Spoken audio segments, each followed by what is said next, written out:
Halo anak-anak semuanya, berjumpa lagi dengan Bu Tini. Pada kesempatan kali ini, kita akan belajar tema 2, subtema 2, pembelajaran 1 dan juga pembelajaran 2. Nah, judul kita pada subtema 2 ini yaitu manfaat hewan bagi kehidupan manusia. Materi apa saja yang akan kita pelajari pada pembelajaran 1 dan pembelajaran 2 ini? Yang pertama yaitu gerak tari berdasarkan waktu. Lalu yang kedua kombinasi gerak meliuk dan mengayun.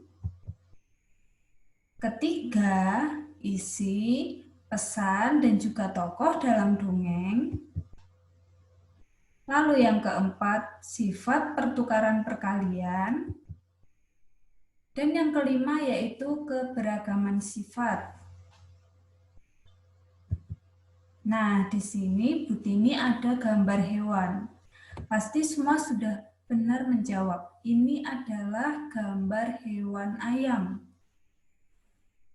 Ayam ini biasanya dipelihara untuk diambil telur dan juga dagingnya sebagai lauk. Nah, anak-anak, gerakan ayam ini dapat ditirukan dengan tari loh. Gerak dilakukan dengan waktu lambat, sedang, dan juga cepat. Bagaimana ya cara menirukan gerak ayam mengepakkan sayap? Kita akan membahas satu persatu. Nah, gerak-gerak tari ini berdasarkan waktu.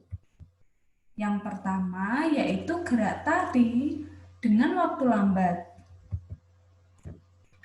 Gerak ini memerlukan waktu selama 4 hitungan. Nah, di sini ada contoh gambar. Pada gerak yang pertama ini dilakukan dengan hitungan 1 sampai 2. Jadi pada hitungan 1, 2, tangan ditekuk ke bawah. Seperti pada gambar. Lalu dalam hitungan 3 dan 4, tangan di depan dada diluruskan. Ya, jadi dua-duanya ini jika kita jumlahkan gerakannya memerlukan waktu selama 4 hitungan. Maka gerak tari ini disebut dengan gerak tari dengan waktu lambat. Selanjutnya yang kedua yaitu gerak tari dengan waktu sedang. Nah, gerak ini memerlukan waktu selama 2 hitungan. Ya, kalau tadi 4, kalau yang gerak tari sedang ini memerlukan waktu 2 hitungan. Kita lihat pada gambarnya. Pada gerak yang pertama ini dilakukan hanya dengan 1 hitungan. Lalu gerak kedua ini juga 1 hitungan. Jadi kalau kita jumlahkan ini ada 2 hitungan. Maka disebut gerak tari waktu sedang. Lalu yang ketiga yaitu gerak tari dengan waktu cepat. Gerak ini memerlukan waktu selama 1 hitungan. Semakin cepat, kita lihat gambarnya. Pada gerak pertama ini dilakukan dalam hitungan sa. Jadi belum sampai 1 baru sa, itu sudah dilakukan gerak pertama. Lalu gerak yang kedua ini dilakukan pada saat hitungan tu. Jadi dalam hitungan 1 itu sudah ada 2 gerakan. Maka disebut gerak tari waktu cepat. Ingat ya, tadi gerak tari dengan waktu lambat itu terjadi selama 4 hitungan. Lalu gerak tari sedang memerlukan waktu 2 hitungan.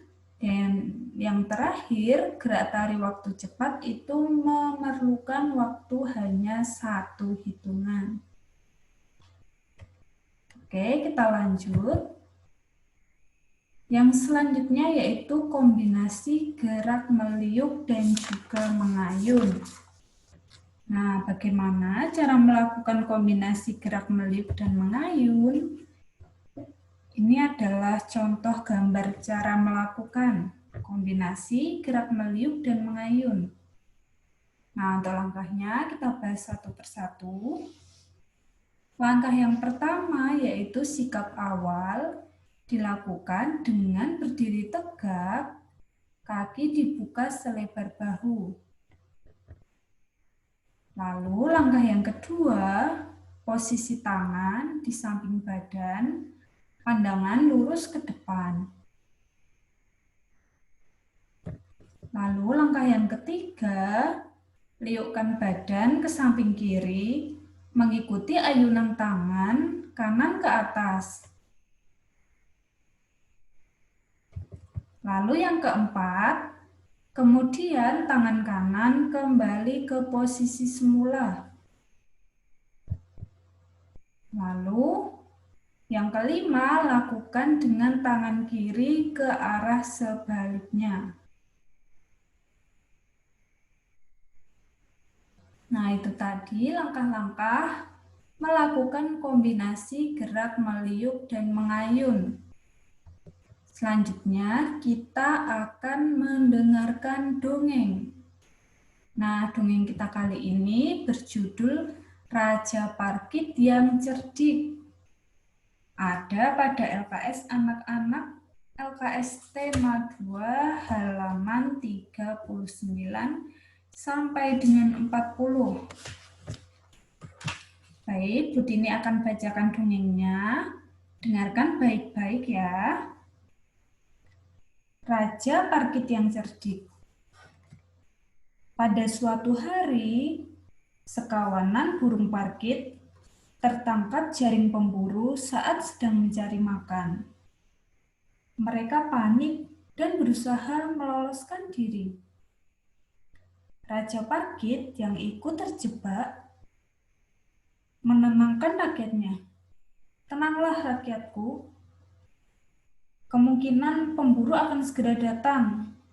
Pasti ia akan memilih burung yang masih hidup untuk dibawa. Kita memiliki kemampuan untuk menahan napas dalam waktu lama. Jadi kita akan berpura-pura mati. Setelah aman, aku akan memberikan aba-aba. Saat itulah kita akan terbang bersama-sama, kata Raja Parkit. Beberapa saat kemudian, pemburu datang. Ia mendapati semua burung tergeletak.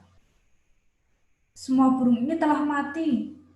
Mana mungkin laku untuk dijual, kata pemburu dengan kesal. Namun saat melihat Raja Parkit pemburu tertarik, di antara burung lainnya, bulu burung ini terlihat lebih indah.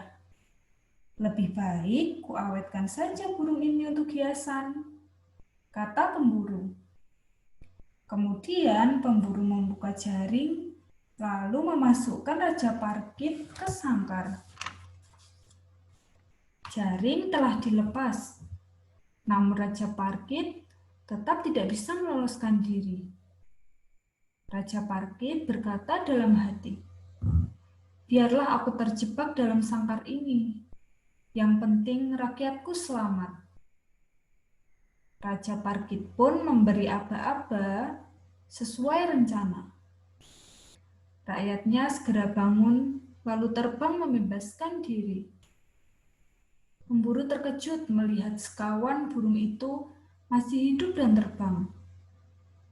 Saat melihat Raja Parkit juga masih hidup, pemburu itu tampak senang. Ia tidak menghiraukan lagi burung-burung lainnya. Kemudian pemburu membawa Raja Parkit pulang. Raja Parkit sedih karena harus terpisah dari rakyatnya. Untuk menghibur dirinya, sepanjang perjalanan Raja Parkit bernyanyi. Suaranya yang indah membuat kagum pemburu dan orang-orang yang mendengarnya. Berita tentang keindahan suara Raja Parkit terdengar oleh raja di istana. Raja menginginkan Raja Parkit. Pemburu menjual Raja Parkit kepada raja dengan harga yang sangat mahal. Raja Parkit tinggal dalam sangkar emas di istana. Ia pun selalu diberi makan makanan yang enak. Namun, rasa rindu kepada rakyat dan rumahnya membuat Raja Parkit tidak bersemangat. Ia pun sudah tidak mau bernyanyi lagi.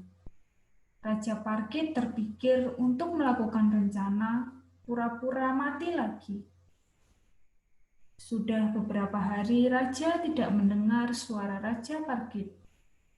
Ia pun menghampiri sangkar Raja Parkit. Raja terkejut melihat burung kesayangannya tergeletak mati. Raja sangat sedih. Kemudian Raja akan menguburkan Raja Parkit di belakang halaman istana. Saat tubuhnya sudah dikeluarkan dari sangkar dan diletakkan di tanah, Raja Parkit segera bangun lalu terbang. Ia menemui rakyatnya. Mereka senang dapat berkumpul kembali. Nah, jadi dongeng tadi berisi cerita tentang kecerdikan dari Raja Parkit saat ia bisa membebaskan diri dari pemburu dan juga raja. Nah, pesan apa yang dapat kita ambil dari dongeng tadi? Yang pertama yaitu kita harus tenang saat menghadapi masalah. Lalu pesan yang kedua, kita harus cerdik dalam menyelesaikan masalah. Seperti Raja Parkit tadi, ia pura-pura mati agar bisa kembali bertemu dengan rakyatnya. Itu adalah contoh cerdik. Lalu yang ketiga, kita harus mau berkorban untuk kepentingan orang banyak. Nah, siapa saja tokoh yang ada pada dongeng tadi? Yang pertama yaitu Raja Parkit. Lalu yang kedua rakyat Raja Parkit. Ketiga pemburu. Keempat raja. Dan yang kelima yaitu burung Parkit. Nah, selanjutnya kita akan membahas keberagaman sifat. Setiap orang memiliki sifat yang berbeda-beda. Perbedaan sifat termasuk keberagaman karakteristik individu. Walaupun berbeda, sifat kita harus saling menghargai dan menghormati agar terciptanya kerukunan. Nah, apa saja contoh sifat? Contoh sifat yang pertama yaitu sifat bijaksana. Bijaksana itu misalnya menasehati orang yang melakukan kesalahan. Nah, contoh sifat yang kedua yaitu sifat sabar. Sabar itu misalnya tidak mudah marah. Lalu sifat yang ketiga yaitu disiplin. Apa contohnya sifat disiplin? Contohnya yaitu ketika anak-anak nanti sudah sekolah, kemudian datang ke sekolah tepat waktu, nah itu adalah contoh sifat disiplin. Lalu sifat yang keempat yaitu penolong. Penolong itu contohnya membantu teman yang terjatuh. Selanjutnya kita akan belajar sifat pertukaran perkalian.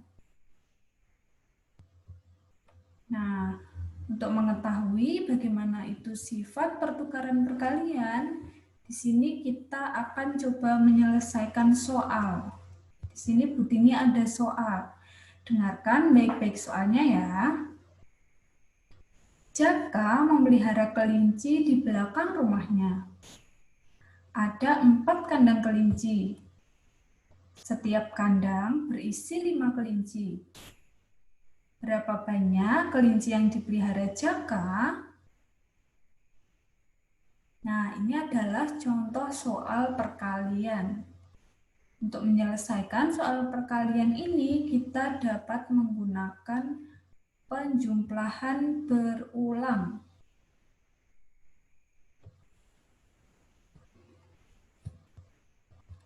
Nah, di sini Butini ada gambar sesuai dengan soal tadi. Tadi di soal dijelaskan bahwa ada 4 kandang kelinci.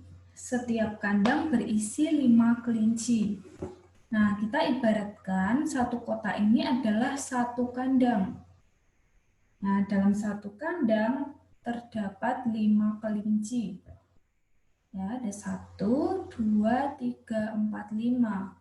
Jadi dalam satu kandang ada 5 kelinci.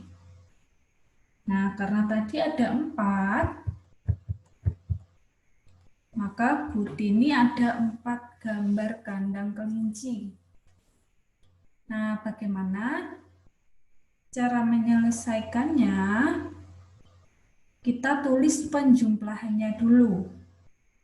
Di sini ada 5 ditambah 5 ditambah 5 ditambah 5.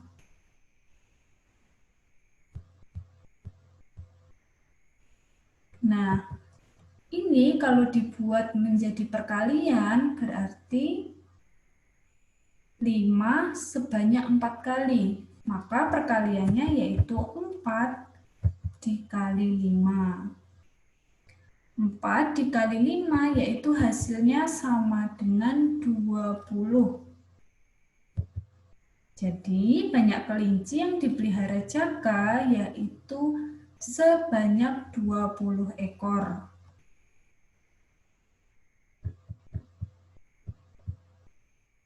Nah, pada perkalian itu berlaku sifat pertukaran. Seperti yang penjumlahan kemarin, itu berlaku sifat pertukaran. Nah, pada perkalian itu juga berlaku sifat pertukaran. Atau bisa disebut sifat kumulatif. Nah, jadi ini sama, sifat pertukaran itu sama dengan sifat kumulatif. Nah, contoh 4 dikali 5. Berarti 5-nya sebanyak 4 kali. Ya, 5 sebanyak 4 kali. Jadi 5 ditambah 5 ditambah 5 ditambah 5. Kalau kita jumlahkan hasilnya yaitu 20. Lalu selanjutnya 5 dikali 4. Nah, untuk membuat menjadi penjumlahan, maka 4-nya sebanyak 5 kali. Ya, jangan terbalik. Jadi kalau 5 dikali 4, berarti 4-nya sebanyak 5 kali.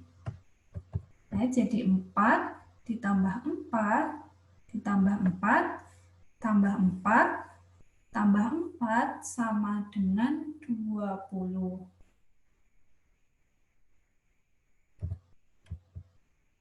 Jadi 4 dikali 5 itu sama dengan 5 dikali 4. Ya, kalau kita lihat hasilnya sama-sama 20. Jadi 4 dikali 5 sama dengan 5 dikali 4. Nah, ini menunjukkan sifat pertukaran perkalian bilangan. Jadi sifat pertukaran perkalian itu A dikali B sama dengan B kali A. Nah, itu dia sifat pertukaran perkalian. Selanjutnya, Butini akan memberikan tugas.